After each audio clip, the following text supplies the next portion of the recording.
હાય મિત્રો, પ્રાચીન મંદિર ઉંબા જે ઓમનાથની જગ્યામાં આવેલું છે એ અતિ પ્રાચીન મંદિર ભગવાન શિવને સમર્પિત છે, જેનું નિર્માણ કાર્ય 13મી સદીમાં નાગર શૈલીમાં કરવામાં આવેલું છે.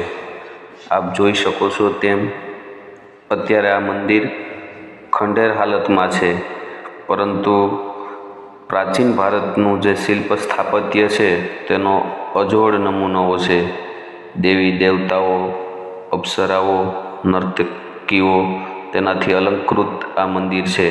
સામાન્ય રીતે ભગવાન શિવના મંદિરમાં પ્રદક્ષિણા માર્ગ હોય છે, પરંતુ આ મંદિરમાં પ્રદક્ષિણા માર્ગ નથી. પ્રાચીન ભારતનું જે શિલ્પ કલા હતી તેનો અજોડ નમૂનો છે.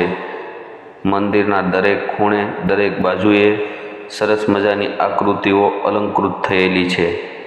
મારા માત્ર વર્ણનથી નહીં, પણ આપ એમની રૂબરૂ મુલાકાત લેશો એટલે આપને ખ્યાલ આવશે કે ખરેખર છીણી અને હથોડા વડે પથ્થર પર જે કલા કોતરવી છે એ કલા કોઈ સામાન્ય વસ્તુ નથી. આપ રૂબરૂ